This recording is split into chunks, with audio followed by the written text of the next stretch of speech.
face is very more effective. And but what can we do at this stage? That's true. Yeah. So, Geshe-la, this means next year you'll come visit us in New York. Yeah, when I had this thought since you asked me to do that, but conditions are not really getting better at this stage.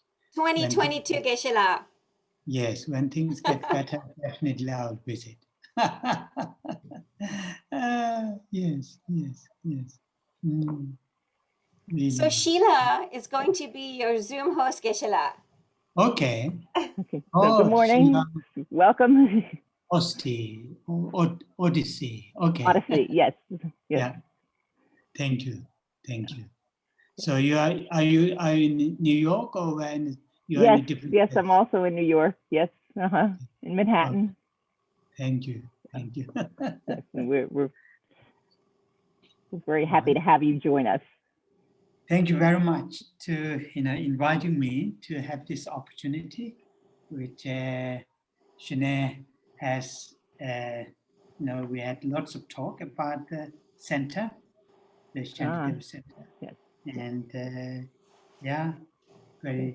today managed to at least to have a virtual gathering. Yes, and we've really been looking forward to it. So, so welcome everybody to our talk today with Geshe Tashi. For those of you who don't know, he is a Tibetan that fled to India, was educated there, grew up there. He's been teaching in the West since 1991 and spent almost 24 years at Jamyang Center in London. He's also the creator of FPMT's Foundation of Buddhist Thought course and had the honor of being appointed by His Holiness as abbot of the Sera Mey Monastery in India. And we are very fortunate today to have him here teaching on the Four Noble Truths. So whenever you're ready, Geshe-la, we can begin. Everybody remember to mute themselves. And I have one question, Geshe-la. How would you like to handle questions at the end of your talk? Would you like people to ask questions during your talk, put them in the chat room? What works best for you? Okay. Shall we today, we will see at the end of the hour and a half session, maybe we'll have 1 or 2 or 3 questions.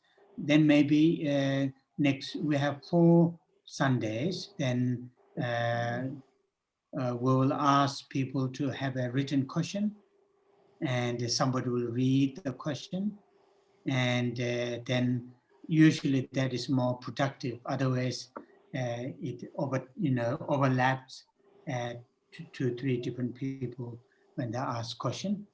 But today, at the end of our gathering, we'll have maybe about 15 minutes questions and answers. And this, we'll just, we are going to ask, just say I'm going to ask, then I will try to answer that at the end of today's session. But then, and for the next week and week after, people can write down a question, then either to send to you who's organizing, leading the, arranging this site, then he or she will read that question, then I'll answer. Is that great. Okay? Yeah, no, that sounds wonderful. Yeah, I think that's a great idea. Okay. That's good. Okay. Thank you. So, thank you. So it's 10:30 and we can begin when you're ready. Oh yeah, so, okay. So because we are gathering here mainly to read this amazing teaching given by the historical Buddha Gautama as his first teaching after his full enlightenment. So the text that we are reading is a Buddhist teaching, and also I think most of us following the teachings of the Buddha, maybe slightly different traditions, it doesn't matter. So therefore, as I was asked to start with the 4 lines recitation, and at the end, as a part of dedication, saying another 3 verses as a conclusion. So we will do that.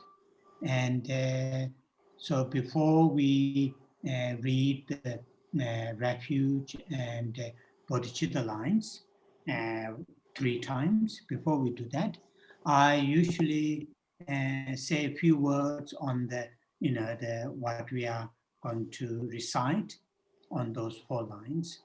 That is the first 2 lines are refuge, taking refuge in 3 jewels, and the last 2 lines are, holding the altruistic awakened mind or bodhicitta, and so therefore we will do that.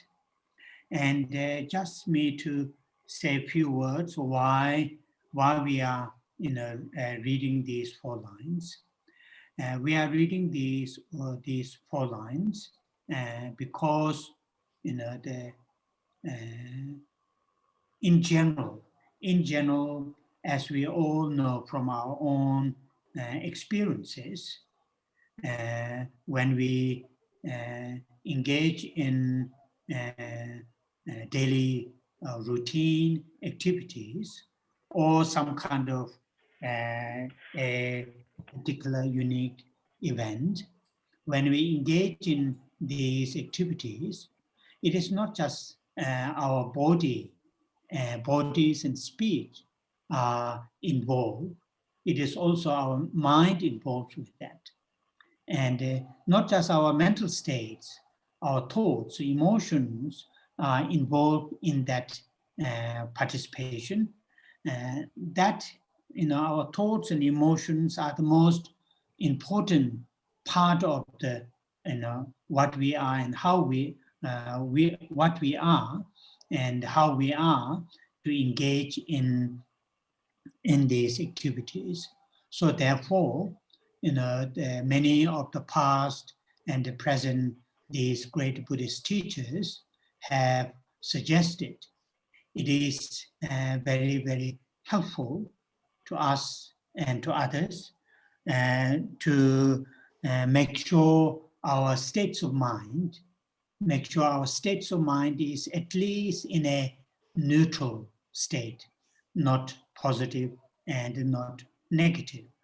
But if it is possible to hold a positive mental state, positive mind, positive thoughts or emotions, and with that, if we engage in our daily routine events or a particular event that we are now.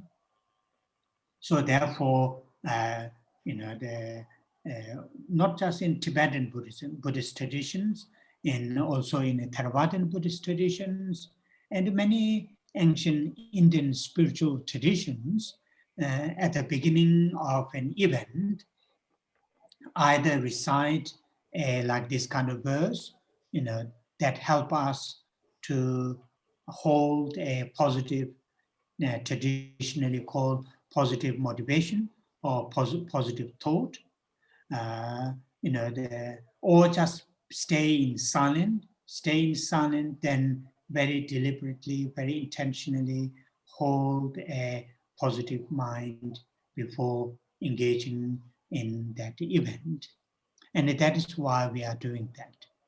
And I usually suggest to my friends, that in the morning, before we start our daily activities, just to give us maybe 1 or 2 minutes to set a positive intention, how we are going to spend, our day. Even those are the routine activities, even that day there isn't any particular important event to be participated, but still, setting a positive, a constructive mind, thinking this particular day, my activities of my body, speech, and mind, not, minimum not to cause intentionally pain and difficulties to others.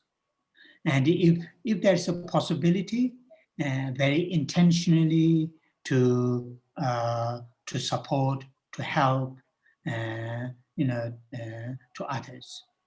And that kind of simple yet very, very helpful, useful mental state to be held at the beginning of the day for a few minutes, then continue to the daily routine activities.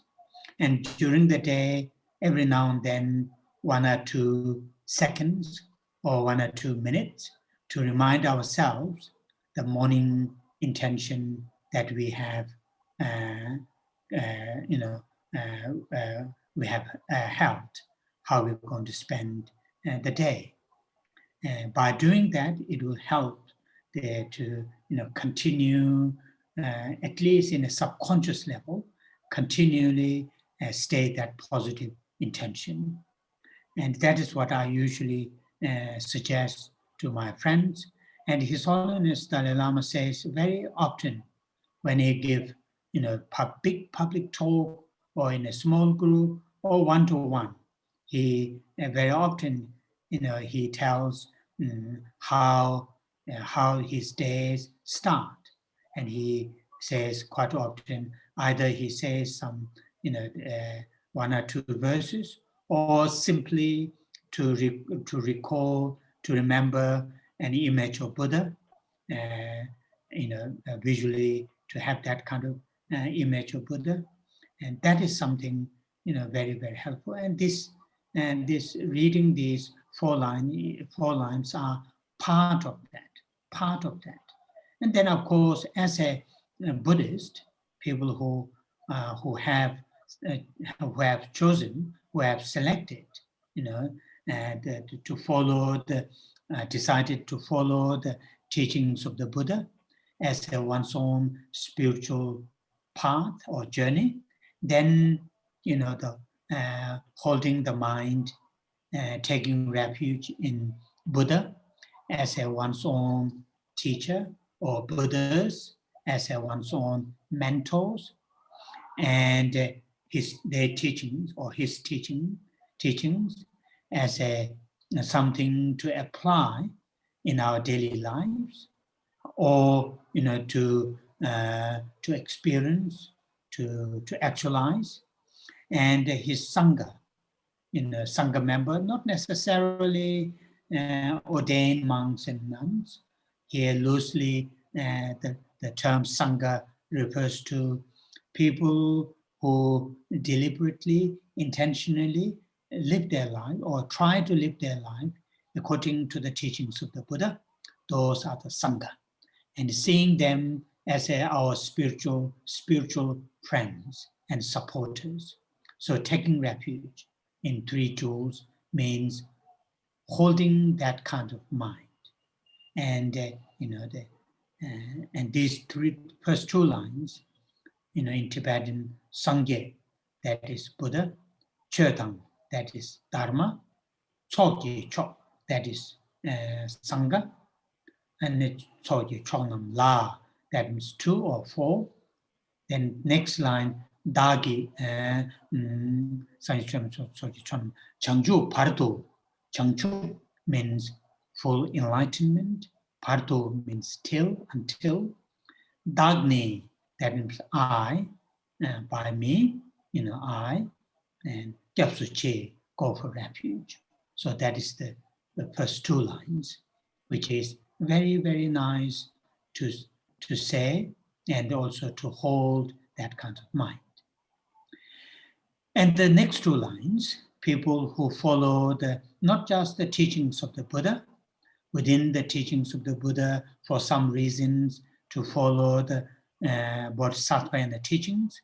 That means that Buddha's teachings that very deliberately, very strongly advocate, the cultivations of the altruistic awakened mind, Bodhichitta, and those teachings are the Bodhisattva and the teachings. And people who follow those teachings, then it is very, very helpful and useful on top of the mind taking refuge, then also to hold the altruistic awakened mind, Bodhichitta. And that is the last two lines. In Tibetan, the third line, Dagi, that means by me, Dag means me, Ki, that by me, Dagi, Jinso, Jimba, generosity. So means such as ethics, patience, tolerance, or any kind of virtues, wholesome, Dagi, Jinso. Giba means created, created or committed, and Dagechin Soki, Namji, the wholesomes, the merits of, by me engaging in activities such as generosity, Dagechin Soki, Namji, Dola Pencher, Doa, that refers, literally it means maceratus or living beings, living creatures, Dola, 2 or 4, Dola, La, that means 4 or 2, Pencher, in order to benefit. Sangye Dubar Sho, Sangye Buddha Dubar Sho means experience or actualize the full enlightenment. So that is the saying, the whatever virtues that I have created, those virtues become the causes and conditions that me to experience the full enlightenment for the sake of all living creatures.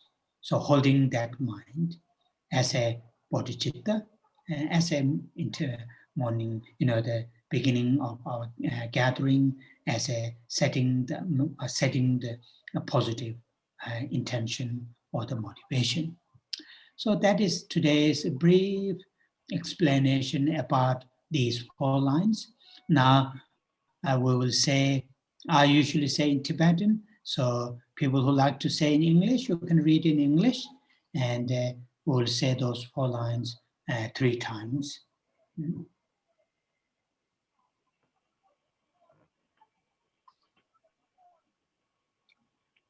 Sanje Chetan Soji Chonang Chanjo Padu Tane Kyapso Je Dage Jinso Jibe Chonang Ji Dola Penje Sanje Tuba Sanje Chetan Soji Chonang Chanjo Padu Tane Kyapso Je Dage Jinso Jibe Chonang Ji Dola Penje Sanje Tuba Sanje Chedan Soji Chonam Chanju Pardo Dane Japso Che Dage Jinso Jibe Chonam Dola Penje Sanje Tuba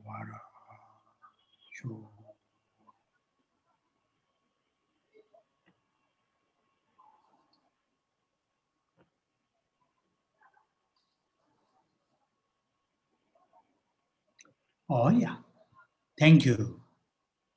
Thank you. So this, the first part that we have just done. We have that first part is really something important part of our gathering, because at the end of the day, whatever topic that we are studying, at the end of the day, all these teachings are given by the Buddha and subsequent Buddhist teachers to work with our minds, thoughts, and emotions. And when I say to work, in the sense those constructive, those helpful, useful mental states, in a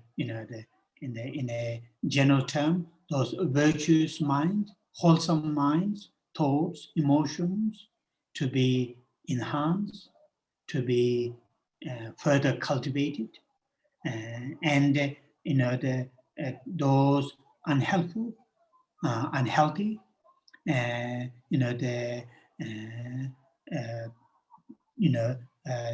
the Buddhist term called afflictions, or those are minimized, reduced, and if it is possible, to eradicate.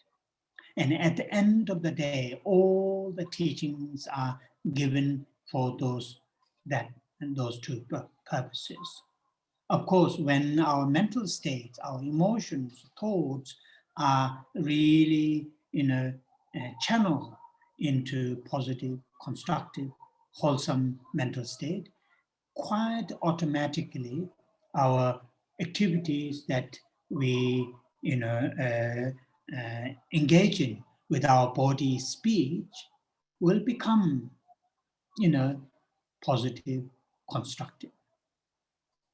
And that is really something. So therefore, what we have done at the beginning, traditionally called setting the motivation, quite often that part is done quite fast, like a more or less like a ritual. Okay, we have a class. Oh, Sunday children, so the teacher or the person who leads just say the lines 3 times. Okay, now what is the topic? We start and then spend on that. That is many of our important activities. When we repeat it again and again, then that become very much like a ritual, like a part, very much ritual, not very much, don't pay that much attention to that part. And that is, I feel, we might be missing one of the most important part which these great teachers and great learners have introduced to us. And so therefore it is useful. And as I just briefly said, that technical term, training the mind. Training the mind is gradual, not like a turning the light switch on and off, not in like that. It is very much gradual training. And in the gradual training is also, what we need is this kind of consistency and some kind of continuation with the gentle, some kind of continuation.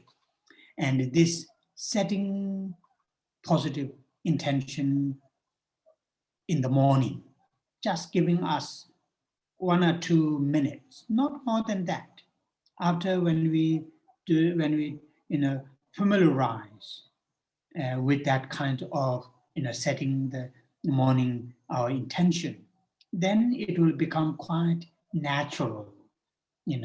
Maybe occasionally we may change our recitational verse if we do, or particular positive states of mind that we want to start the day.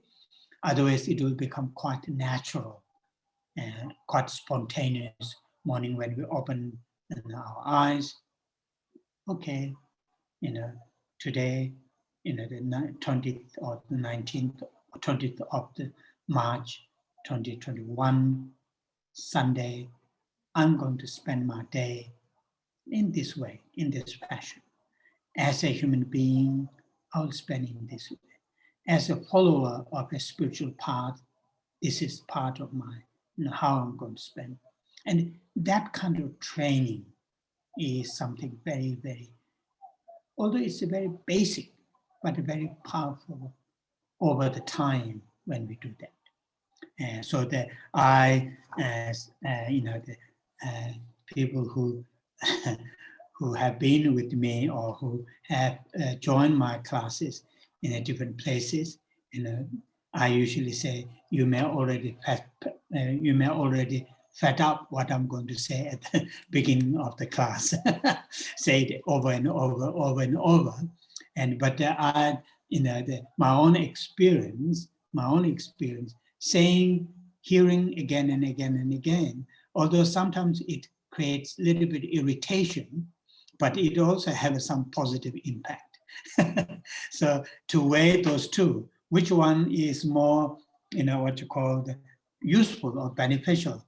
Although irritation is sometimes quite not really pleasant, but hearing again and again, eventually that meaning, sink in our psyche, and that is long term very, very helpful.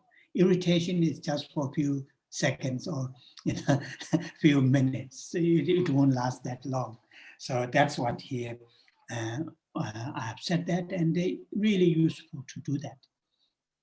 And also in the other part, when I lead these kind of classes, we do a little bit silent meditation. Today we will not do that, and maybe next week or week after we may do few short meditation, silent meditation. But I just want to remind ourselves another very, very simple yet very, very useful and helpful that we can do.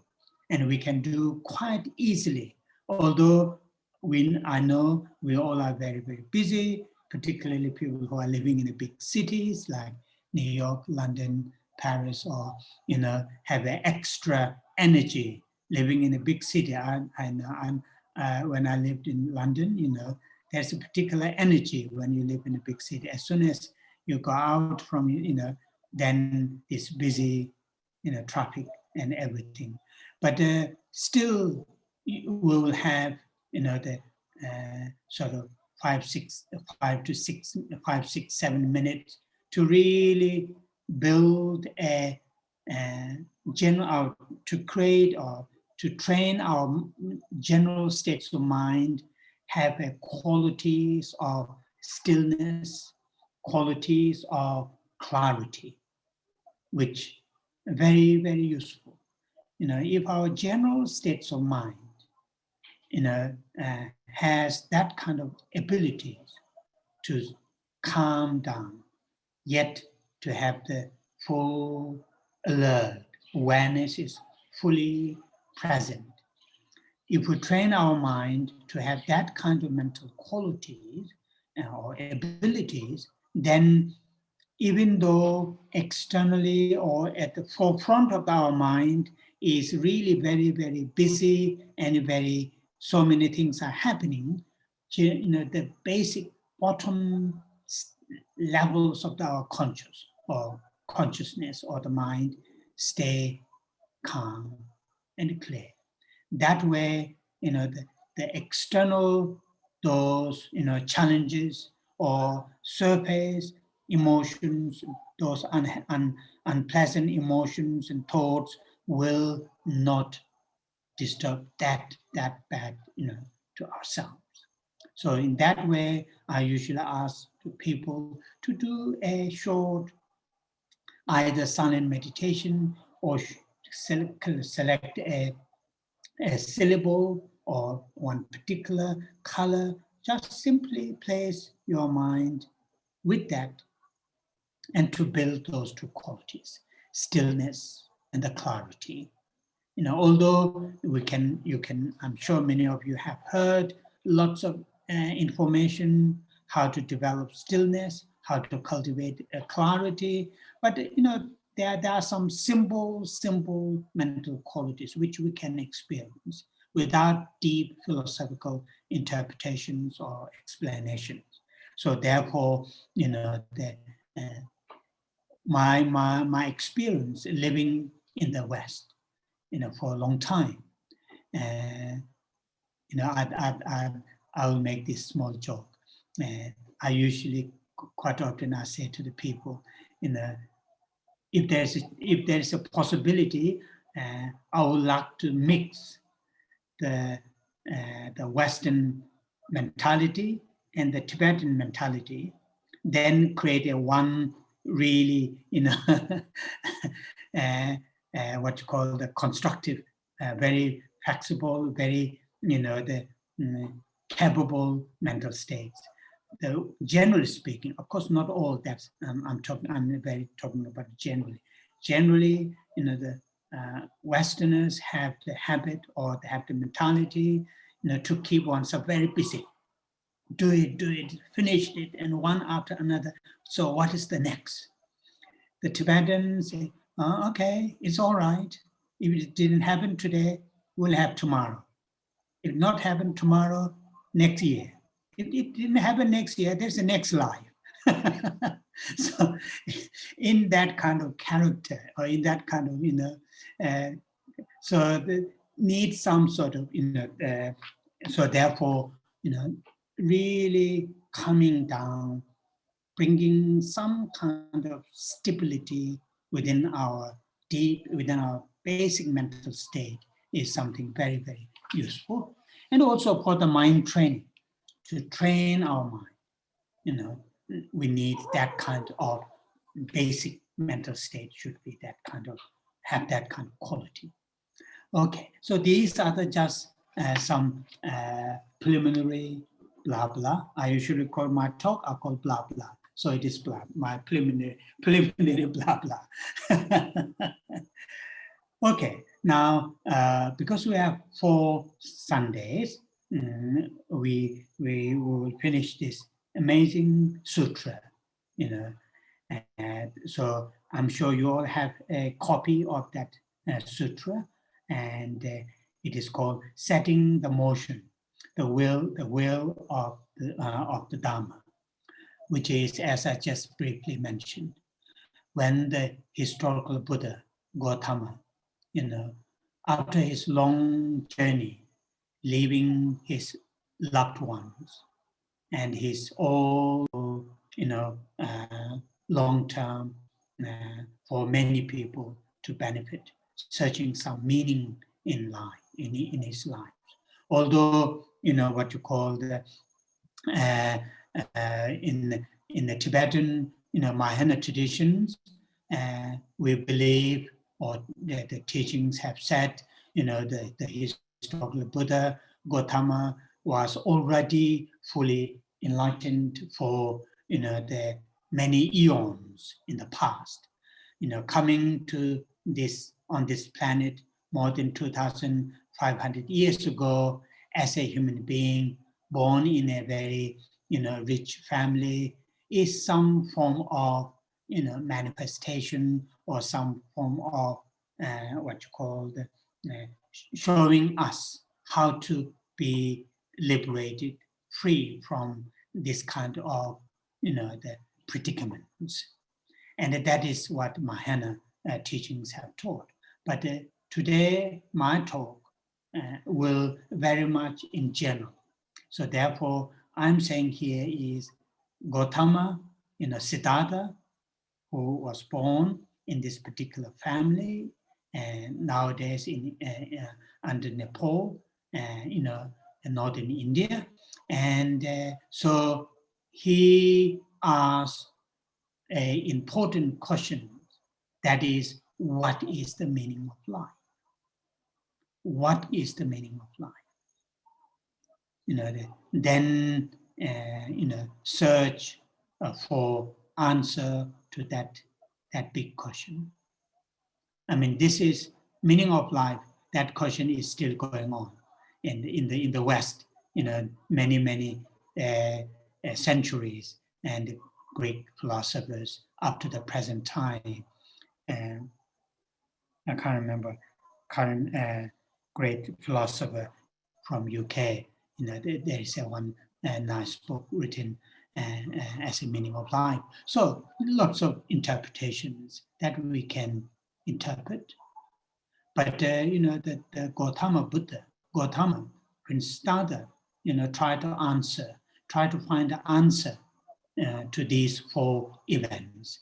that he observed after he ventured beyond his luxury palace. That is illness, what you call it, aging, death, and birth. And that answer to these questions, then it took for several years and used many different means and methods to find answer, to that, for initially for himself, and eventually the answer that he have found, solution that he have found, then he taught for almost 40 years after he found the full answer, convincing answer to those questions, and that is here that first teaching that he has given, and that's the text that we are reading, and that is one of my favorite texts that love to read, love to give comment to the, and that's where we are. So now text itself is very, very short compared to some of his other teachings. Like, for example, in the Bodhisattva in the teachings, traditions, in the Mahayana traditions, there is one of the longest texts, which is called 100,000 100,000 verses. Which same one topic, but the Buddha explained in 100,000 verses. That is in Tibetan called Bum. Bum means 100,000. So it has 100,000 verses. And the topic is emptiness, shunyata. There isn't much any other main topics. So some of his teachings are very, very extensive, very, very long. Some are very short. So this is one of the shortest texts, yet it is what His Holiness the 14th Dalai Lama says very often. It is the blueprint of his entire teachings. If we understand not just intellectually, but also experientially, if we understand this teaching, the Buddha's Four Noble Truths teaching, we will understand most of the other teachings. Quite straightforward. If we don't understand this teaching, Four Noble Truths, not just intellectually, but mainly experientially, intellectual understanding is very, very, very important. But the dry, just intellectual understanding alone will not make that much impact in our life. As I mentioned earlier, at the end of the day, what we need to do, we need to really, really work with our very sophisticated, very complicated, very messy thoughts and emotions, and that is what we need to do. So therefore, experiential level is very, very crucial. So that is here, this text is very important text as a follower to be understood, meaning, okay. Now the text itself also is quite simple, in the what you call the surface. Not that very detailed explanation, not that very sophisticated philosophical interpretations, quite simple, straightforward. One of my teachers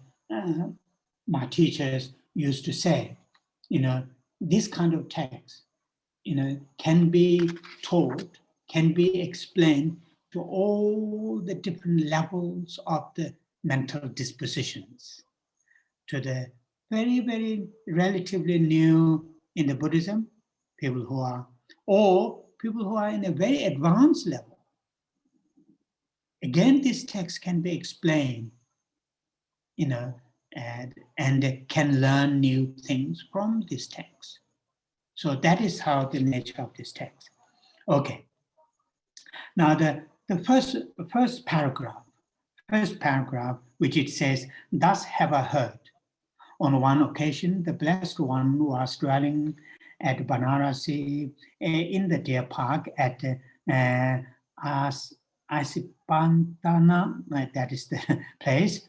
And there the Blessed One addressed the bhikshus of the group of five thus." So this what you call the paragraph, short paragraph, two lines, is almost, the structure is almost same every single sutras. Sutras in the sense, the teachings that are attributed to the historical Buddha always start with this. Occasionally may have slightly different arrangement, otherwise always start this, but of course place will be different. Sometimes they say this one place is in Varanasi, in a particular area is Sarnath, usually called, and then to whom that teaching is given. Here it says those 5 bhikshus. So what here, the text what we will understand, I'm sure many of you know, one thing, thus have I heard, that line, that sentence, clearly shows the text is written later, because it is saying, somebody saying, I heard Buddha, the Gautama. It is not saying, the Buddha, it is saying, I heard. So this is clear indication of most of these texts, sutras, which are attributed to the Buddha, almost all are later written down and later put together after Buddha passed away. Some of them are not that many years, but some are maybe even, the 20, 30, 40 years after.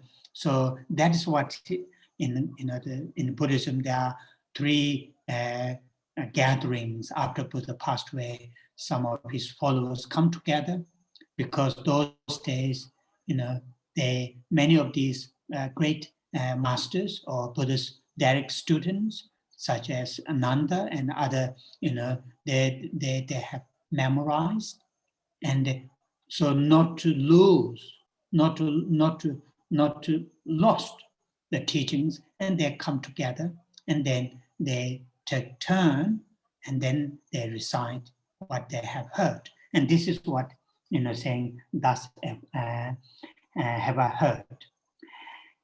And on one occasion, and that is talking about the time, the Blessed One was dwelling in Varanasi, Banaras, that is talking about registering where the place and general place, Banaras, and the deer park, that is the particular place where this sutra is taught. And then to whom, this sutra is taught, he taught to the 5 bhikshus, and it is said those 5 bhikshus, I'm sure many of you know, is Sanskrit terms. It refers to those fully ordained monks. In his order, there are fully ordained monks and nuns, and this bhikshu is Sanskrit term talking about fully ordained monks, and bhikshuni is the fully ordained nuns. So it is said these 5 fully ordained monks are some of his earlier friends or colleagues while they were searching the spiritual journey, while they're searching the spiritual or the answer to those questions. What is the solution? What is the question of aging, sickness, death, and birth? So these 5 bhikshus are, also before they were colleagues, and then he taught. So there are some nice stories. I will not go there are some nice stories. So that is really setting up the background of the what you call the sutra, background of the sutra. So now the next paragraph, that is quite relatively big, 1, 2, 3, 4, 5, 6, 6.5 lines. In my printing, I printed quite big to benefit to my side. So these 6.5 lines are setting the specific background of this teaching. Specific in the sense whom this teaching will benefit. Whom his teaching will benefit, and what are the benefits? What are the benefits? And that is really general meaning of this second paragraph. And in that, the first line, which is just says, bhikshus, these two extremes should not be followed by one who has gone forth into homelessness. So this is setting the, although Buddha taught this in more than 2,500 years ago, still this is very, very relevant to us. If we want to follow the teachings of the Buddha, if we really want to receive the teachings of the Buddha, what kind of lifestyle that we should have? What kind of lifestyle? Our how to set our life. And this is what here. So when he says, who has gone forth into homelessness? So homelessness, whenever I read that what you call that word, homelessness, one thing which quite often come into my head as an image, when I first moved to London from South France, 1994, and that time the center where I used to work, was in North London, near a park called Finsbury Park, which has 4 small bedroom semi-detached house, very small. And then 2 years after, the center director and the trustees, they decided to have a bigger center, and then they moved to South London. I will tell you a little bit story, which that's part of my life, and I don't want to forget those stories. So telling those stories is part of keeping those memories in my head. So because one of our members, active members, who then worked as our director and secure current the Japan Buddhist Center's the building, and she found a beautiful Victorian type of old courthouse, but that is in South London. But not only South London, that is really very rundown, one of the rundown area of the South London. So as some of you people, many of you know, in London, when the River Thames divided South and North and South, there is this general, culture and thinking, and including, I was told, those black cab driver, as soon as if you say, particularly in the evening, saying, can you take me to the South London, they have a reluctance. And if they take to me North London, they're quite happy to take you to North London, because South London is poorer and so on and so forth. And particularly that the lady who found the place at the current center is in a place called Elephant and Castle, which is very, very dodgy place those days, they call it. Anyway, so the trustees have lots of debate whether that's the good move or not, and so forth. So I'll not go into detail. But to not very far from the current place, just crossed one of those River Thames bridges called Waterloo Bridge. And near to Waterloo Bridge, there is a very big, open sort of, both all the rounds are just, the road, but then down there's lots of subways, but then there's big open air. And all other sides are, sort of subways. People can walk to the Waterloo station or different places. So my first time to visit to that place, they took me to, to see the place before they bought the place. And so initially, first going to there, somebody took me with the underground, and we went there and I saw the place, and I was a little bit, what you call the depressed. It's completely boarded up, and the place has not used for many years, and lots of pigeons. So then I refused to go back with the underground. I said, I'm going to walk, although it's quite long way to North London. So I said, I'm going to walk because I like walking. And my friend agreed with me, and she left, and she went with the undergrounds, and I walked. And when I walk and on the way back to the north, and I saw this, this near Waterloo Bridge, this open air, full of homeless people, because it is round, and all the under the subway there's a what you call the roof. They put this carpet divided where they sleep at night. And when my arrival was during the day, it was sometime in July, extremely hot, and they all are in this open with their dogs and all their smelly whatever, beer can and everything. So as soon as I see this homelessness, I immediately get that image. So anyway, I'll share that to you. But this homelessness is not talking about physical homelessness. It is not physical homelessness. It is talking about really, homelessness in the sense, to seek genuinely to seek a spiritual answer or inner answer to move,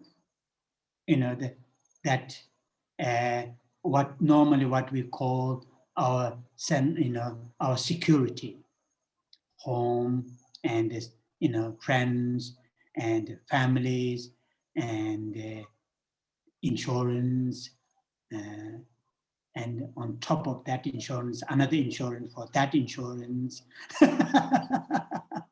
So leaving all those things behind, and mentally to have that strength to search, answer, to, and that is the meaning of homelessness. Also sometimes, the Buddhist monks are also called homelessness. Oh, that is what here. And I will tell you another short story, sorry. I can't stop not telling that short story. That short story is this. When I was in the West, occasionally people will come, sometimes male, sometimes female, to say, to ask me, Geshe-la, I want to become monk or nun. And so then I need to listen. That's part of my job. Why you want to become monk, or why to become nun, and so on and so forth. And then one of my common suggestion to them is, look, becoming monk and nun or nun is not promotion in Buddhism. Don't have that attitude, because in the West, when you start to clean the floor, company floor, the next thing is you seek next promotion to have a little bit higher and a little bit higher, and eventually you become COE or whatever, the manager or director of that company. And that is the mentality that we have and brought up in that culture. So in Buddhism, first lay, then to seek some kind of monastic shouldn't have that attitude. So becoming monk and nun is not seeking promotion. If you are, have that culture, you must change that. Becoming monk or nun, you must think, I want to become homelessness. Then start from there. So some people, some monks, some of them take very seriously what I've some thought that that's joking, but sometimes I thought it is to say very bluntly instead of saying nice things. So that is another one. Anyway, so it says, what are two? What two? The pursuit of sensual happiness in sensual pleasure, so that is the one extreme Buddha said we should avoid. Buddha didn't say in this line, Buddha didn't say don't enjoy sense pleasure. What he said, avoid extreme. That word is very, very important. Extreme, extreme. The pursuit of sensual happiness in sensual pleasure. Why? It says low, volca, and that the way of worldling, ignoble, non-beneficial. So that is the one extreme. If we, our 24 hours a day, 7 days a week, that the one particular shop that has this 24-7, which I thought very, very clever, choose one supermarket chain, which all over the world, is 24-7.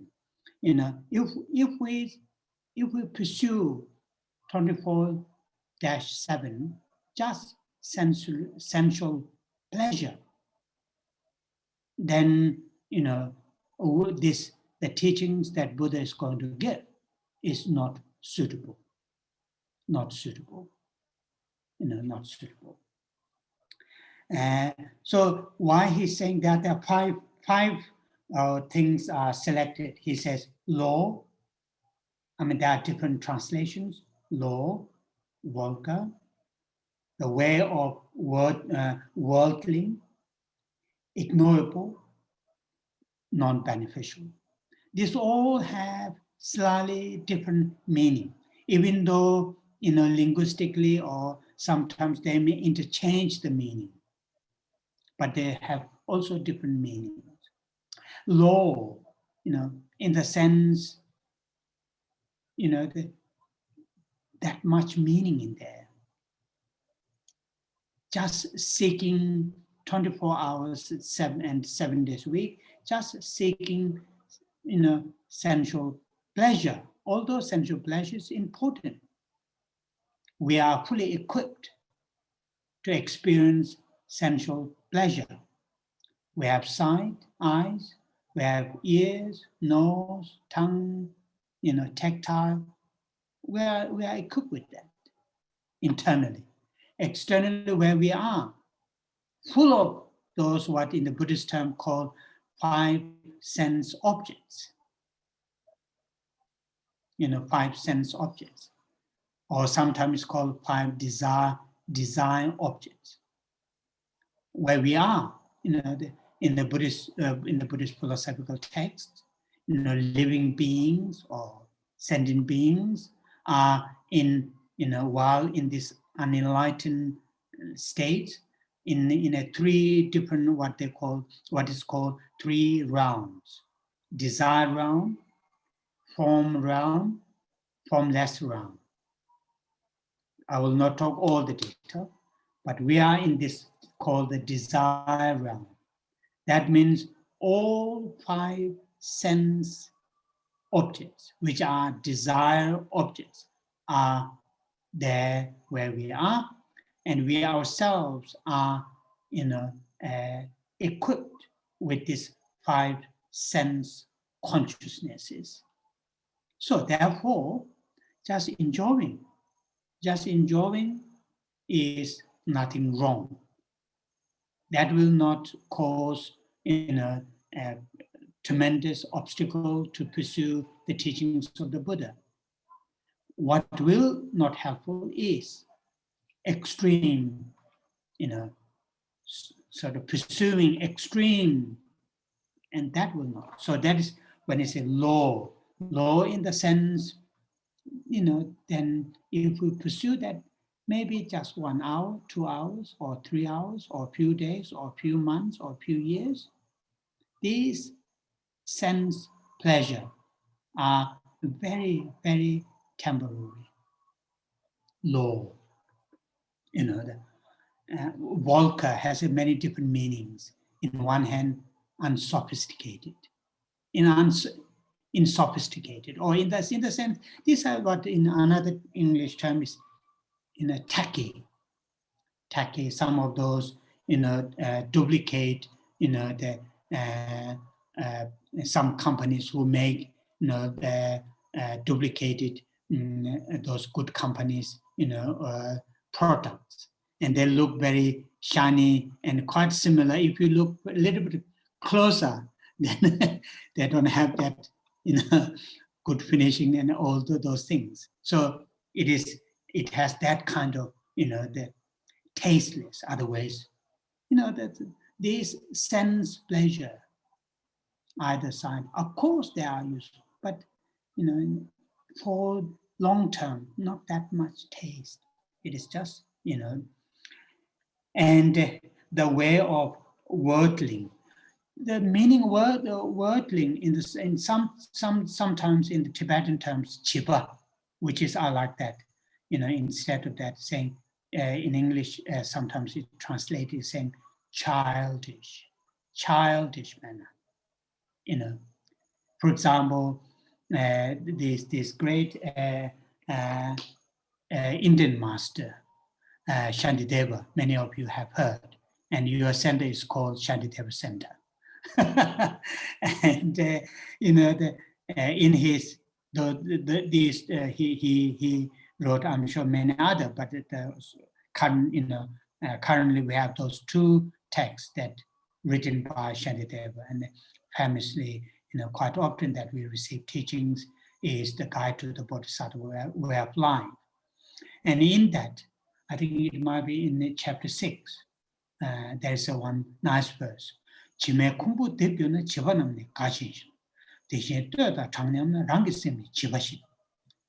4 lines, which is very, very nice. The analogy or the metaphor analogy is used, the first 2 lines. In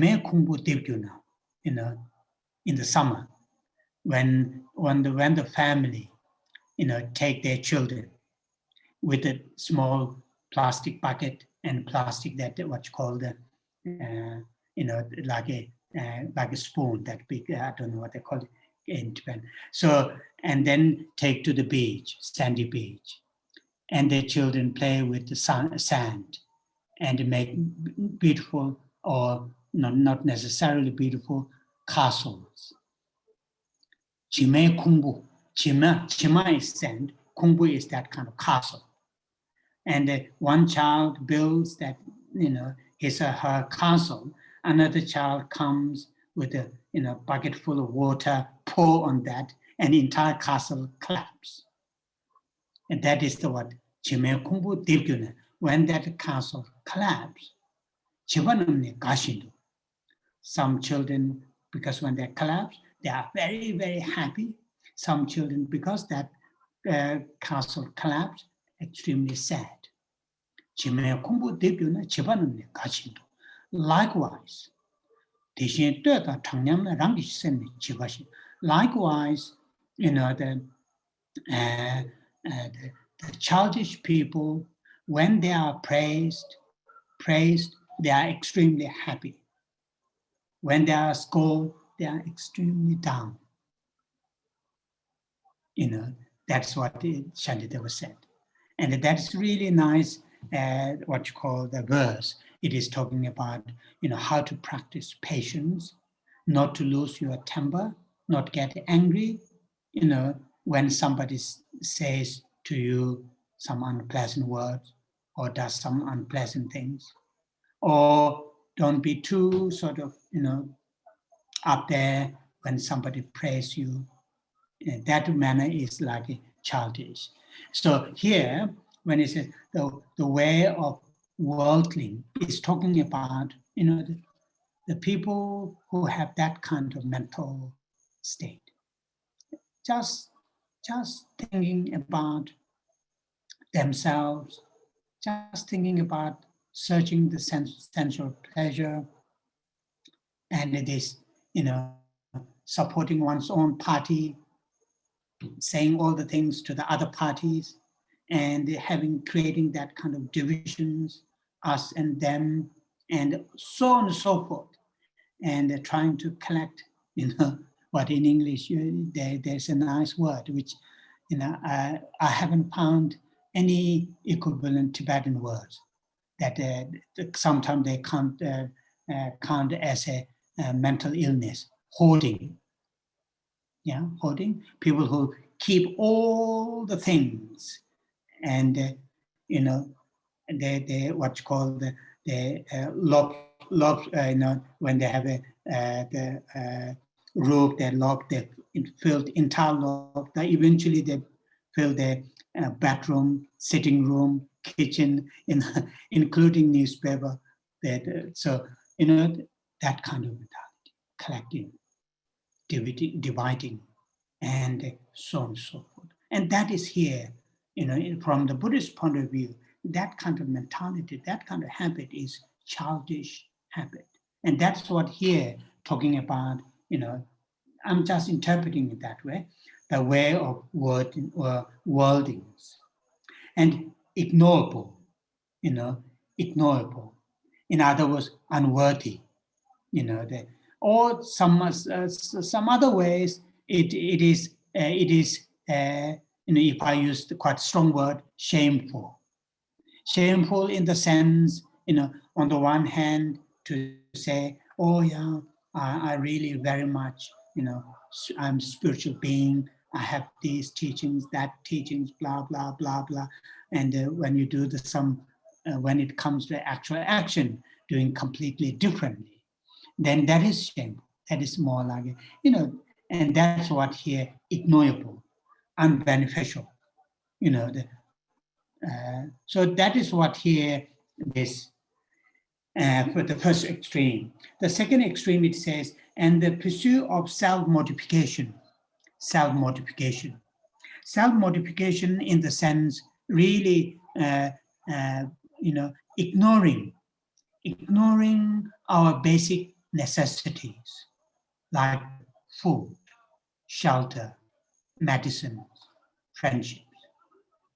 Just really neglecting our basic physical and mental needs. And that's what here talking about, the self-mortification, which is painful, ignorable, and beneficial. So if you look at now these two extremes, what Buddha said, he is talking about how he, went through. He was, until 27 age, he was in, it is quite often, said, he was in this very, very luxury, almost everything at that time, not Ferrari, not a BMW, but I'm sure, have a very amazing, sophisticated, cart, or the, chariot, and horses, and elephants, and so forth, I'm sure. So lived like that. And that is what he is talking about, this first extreme. And the second extreme that he is talking about, after he left to search answer, then he encountered some of the, existing spiritual practices, including what sometimes called ascetic lifestyle. Really, more or less, completely ignore or deliberately, abandon the basic needs, food, shelter, medicine. Really push to the end, for the physical needs. When was that? Quite some time ago. while I was in London, and I went with a group of people 3 times to India on a pilgrimage, which I enjoyed very much. And those days I was relatively young. And so one occasion, somewhere on between the Rajgir or Nalanda to going to going to Kushinagara, I think, quite long day journey, and we stopped somewhere to get to get rest and to have something to drink. And suddenly we saw a sadhu, a Hindu, I think, practitioner, who was more or less, entire his hair was grown quite long for many years, not to cut, not to wash, and his hand was held up like this with a stick to, and he wasn't talking to us at all, but there are people venerating, was doing some seeking blessing, and they said he was there like that for 10 years, and like that. So anyway, that is what Buddha also pursued, some very ascetic lifestyle. Then he found that there isn't that much real answer to answer that he is seeking. So that is here the first. Then what he said, then the middle of the second paragraph that we are reading, without veering towards either of these extremes, so not following these 2 extremes, the Tathagata. Tathagata is one way to address the Buddha. Sometimes he's called Blessed One in English. Sometimes Das, the Tathagata, and there are many different ways to address. Tishin Shekpa, Tathagata in Tibetan. Teshin Shekpa. Ta, Gat. Gat, Gaya. Gaya in Hindi, in Sanskrit, is gone. Gaya, gone. So gone to dustness, or gone to truth. Dustness in the sense truth, or sometimes it's called dustness, or sometimes as it is, gone to the truth. Sometimes Buddhists call gone to the truth, or dust, gone to dustness, Tathagata. What does that mean? That means, the Buddha, in this case, the historical Buddha, had seen things and events as they are. And that is the scene, the truth. The Tathagata has awakened, awakened to the middle way. So awaken in this case, realized, experienced, seen. All these are meaning of awaken. So in other words, Buddha had experienced, or Buddha had seen or realized, awakened to the middle path. So then it goes to what that middle path does, which which gives rise a vision. So that middle path, which Buddha Tathagata had realized, really gives the vision, and which rise to knowledge, which leads to peace, direct knowledge, and enlightenment. So they are fine. They are fine. Vision, knowledge, peace, direct knowledge or direct realization, and enlightenment. So in the Mahayana tradition, in the Bodhisattva tradition, many Indian as well as Tibetan interpreters, these 5 are called, what's called accumulation, preparation, seeing, meditation, and no more learning. No more learning.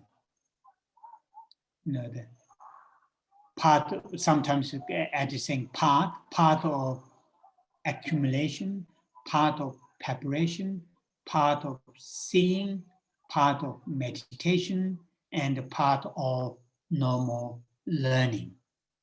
So that is what here, this, and which I will come back in our next week. I will say a little bit on this, not that detailed. What are those 5? What is the meaning of vision? What is the meaning of rise to knowledge? What is meaning of lead to peace and direct knowledge and enlightenment? I will come and talk to you a little bit on this to continue in our next Sunday. So now we have about 18 minutes to have question and answer.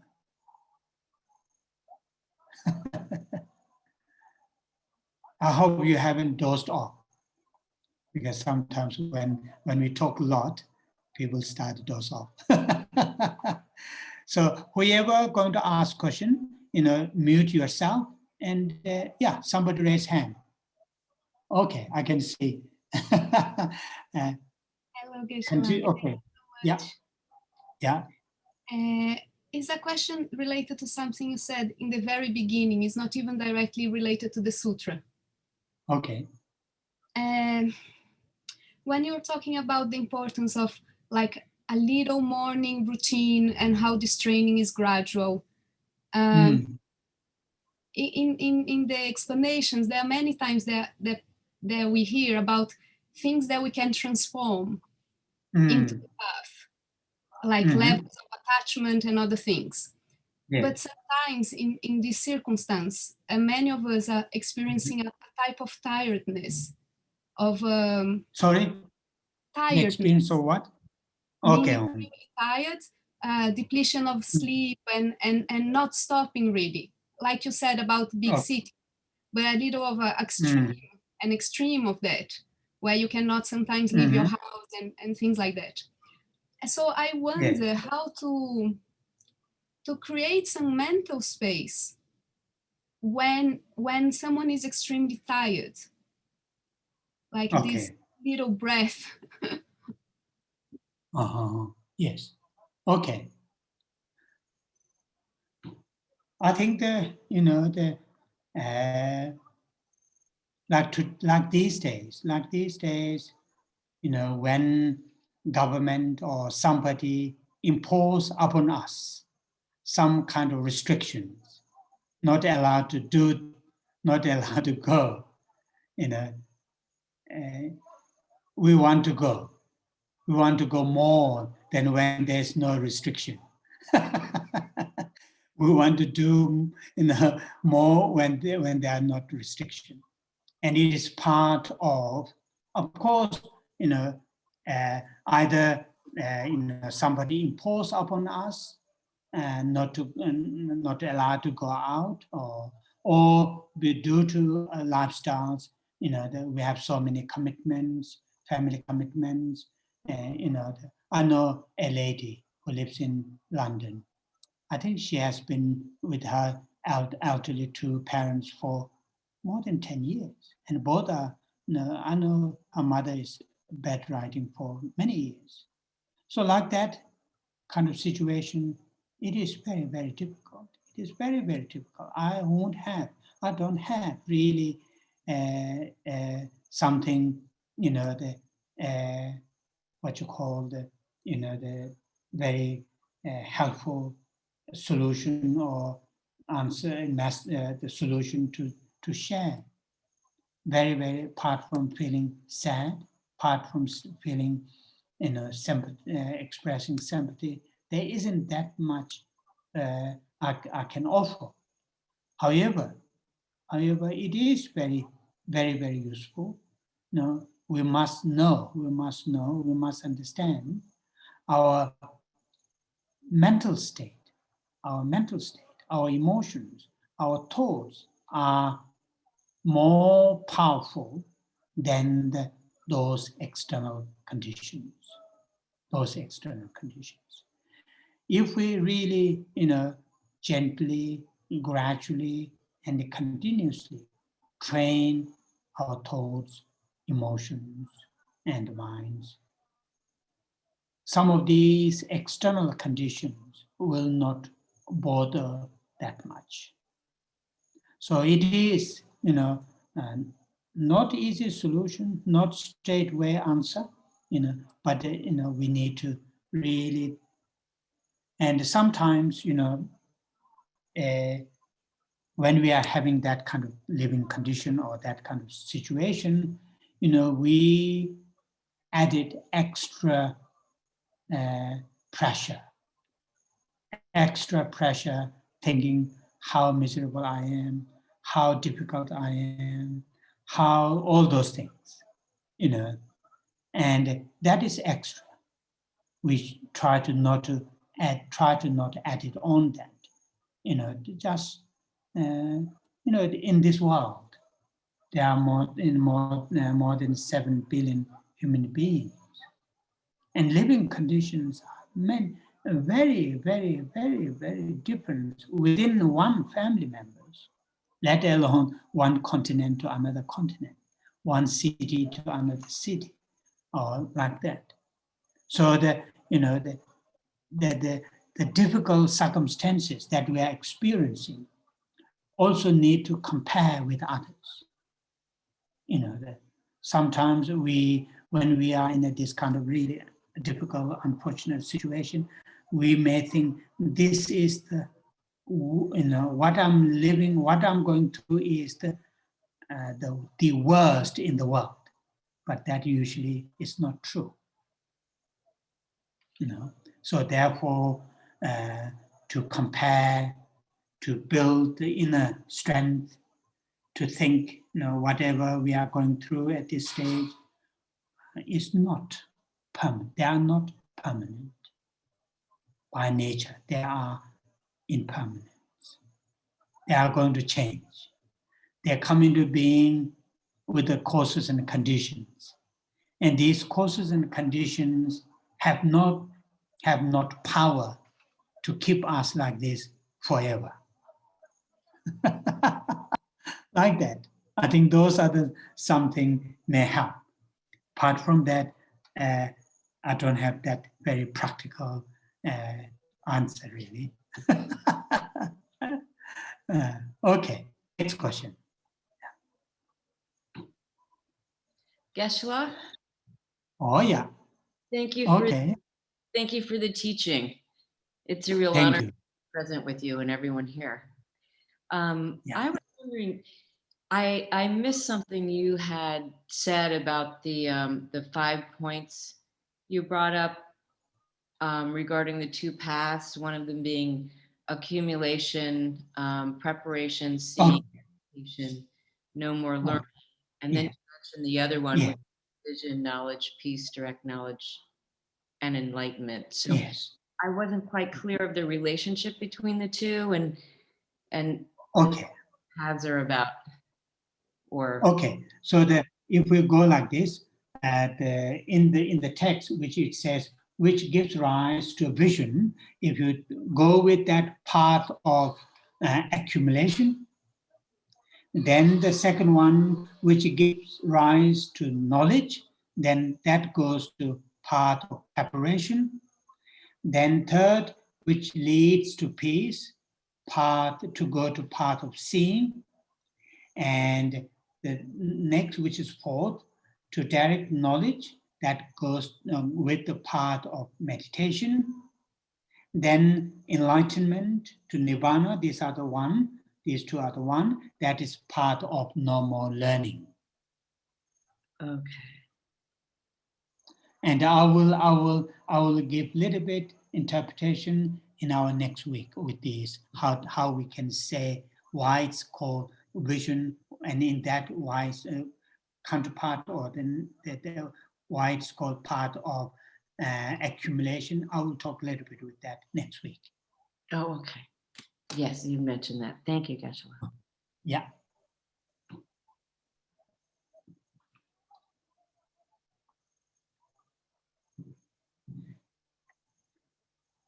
Any brave people?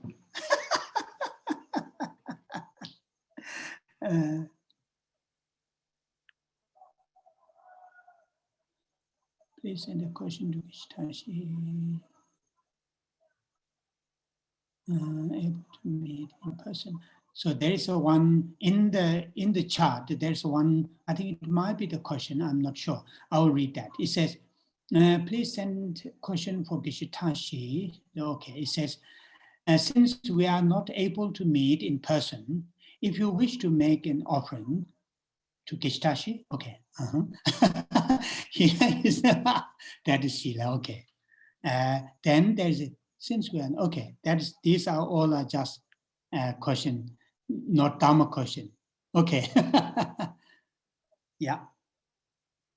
Okay. Go on. Hi, Geshe-la. Thank you for your teachings Hello. and your clarity. So Thank you. wonderful. My question is about those two extremes. And Okay. there have been various points in my life when I know that my mind is more on one extreme or more on the other. So what can we do? What can I do if I know my mind is in one or either extreme to bring it back to the middle way? Okay. Okay. Now we will. You will see a little bit more detail when we start to look at the Fourth Noble Truth, which is the part that Buddha have found how to bring to the middle way, which we will see in in that part. But the answer to your question today here, as I mentioned earlier, we ourselves are equipped with these five sense consciousnesses, and we are surrounded by these five sense objects. So therefore, it is not easy. It is not easy to really, not to involve too much to have, those sensory things. It is understandable. It is not easy. It is very challenging. Now, what is, as you just raised, you said, you are aware of that. You are aware of your lifestyle is either going to one side, to extreme, or going to other extreme. That acknowledgement, that awareness itself is something really amazing.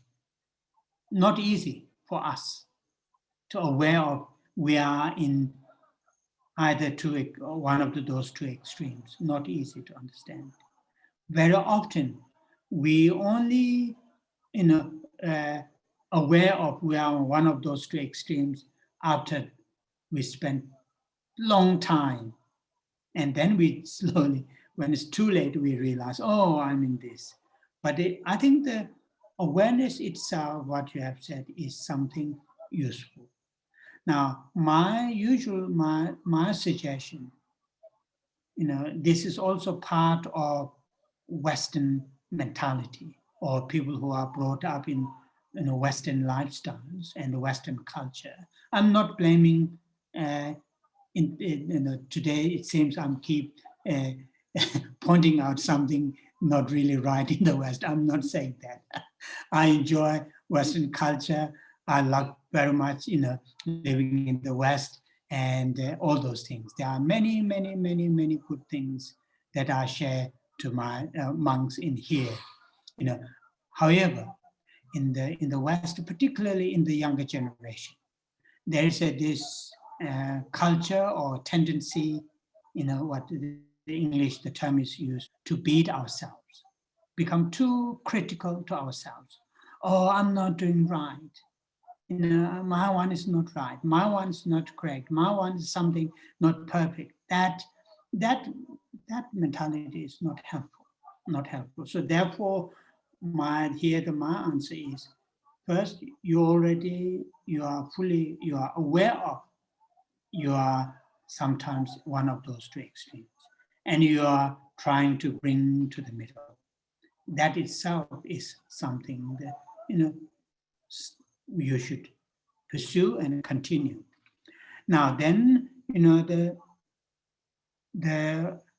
we need to look at the sometimes good to, as Shantideva says very often, when Shantideva talks in the 6th chapter, patience, or the first chapter, the benefit of the Bodhichitta. Why he's talking about the benefit of the Bodhichitta in the first chapter?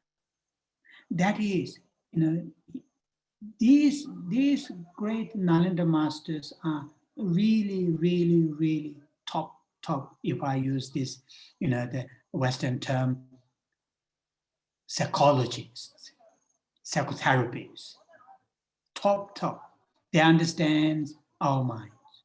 So why Shantideva is explaining the benefits of bodhicitta at the first chapter before he talk about bodhicitta itself, because he understands if he managed to convince the people the benefit of the bodhicitta, then people will pursue the bodhicitta. And similar to here, sometimes it is quite useful to contemplate, reflect on, living a middle way life, not to extremes of indulging sensory pleasure, not to neglecting the basic needs.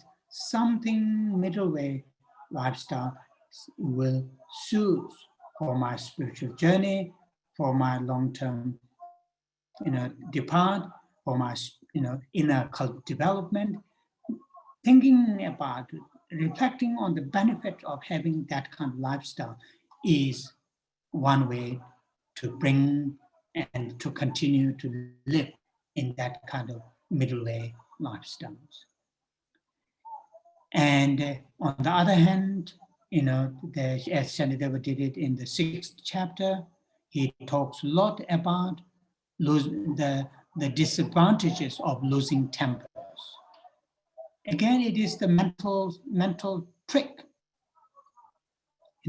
When we are convinced, many of us these days, many of us, we are not really fully convinced the benefit of the bodhicitta or the disadvantages of the self-centered mind. We just, self-centered mind is not good, blah, blah, blah, blah. But that understanding is not sink in our psyche. We are not fully convinced the disadvantage of the self-centered mind.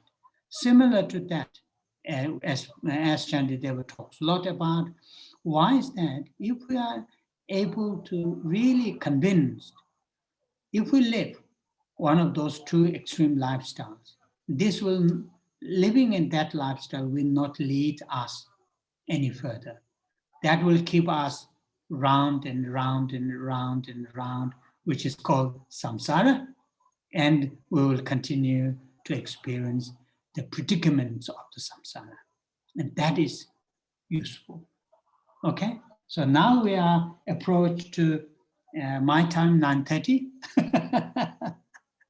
And so it is time to conclude. And this conclusion is also really important, part of our gathering, and also not just our gathering, in our daily lives. At the daily lives, at the end of the day, before we close our eyes, to really do some dedication, the virtues, wholesome goodness that you are able to do that particular day. And similar to that, we are here now to conclude our today's gathering, and we will say, 3 dedication verses. The first one is, we will dedicate our virtues, wholesomes, for His Holiness Dalai Lama's long life. And the second one is long life for Lama Zopa Rinpoche. And third one is to increase or enhance bodhicitta. So those are the 3 verses that we are going to say together. So the first one is His Holiness Long Life Prayer. That one we will say in Tibetan, which is in, you have English translation, and but I will say in Tibetan. Kari rave kore shingamande pendan dewa malu jongwe Chenre sewa tenzin jazo yi shabe side pado tenjuro je.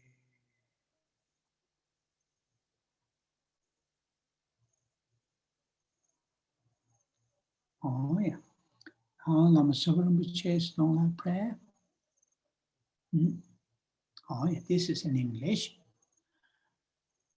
You who uphold the subdued or moral way, who serve as the bountiful bearer of all, sustaining, preserving, and spreading Manjushri's victorious doctrine, who masterfully accomplish magnificent prayers, honoring the three jewels. Savior of myself and others, your disciples, please live long.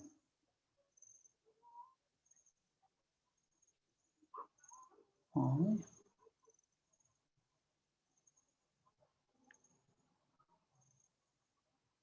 Now we'll have Changchuk Simchok. Oh yeah.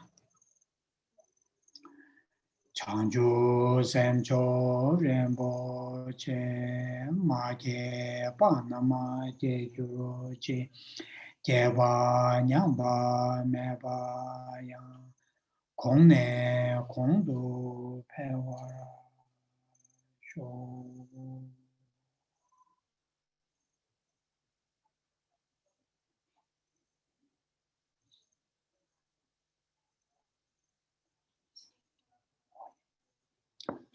Oh yeah, thank you.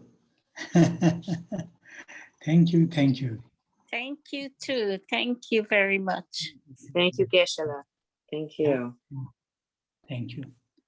So I will see you next Sunday. Saturday, Geshe-la. Yes. Next Saturday, sorry. Saturday, yes, yes. Because I have a Sunday class, my head is thinking about Sunday. Thank you. Thank you so much, Geshe-la. This is wonderful. Have a good day. Thank you. Yeah. Thank you. You too. Thank you. Bye-bye.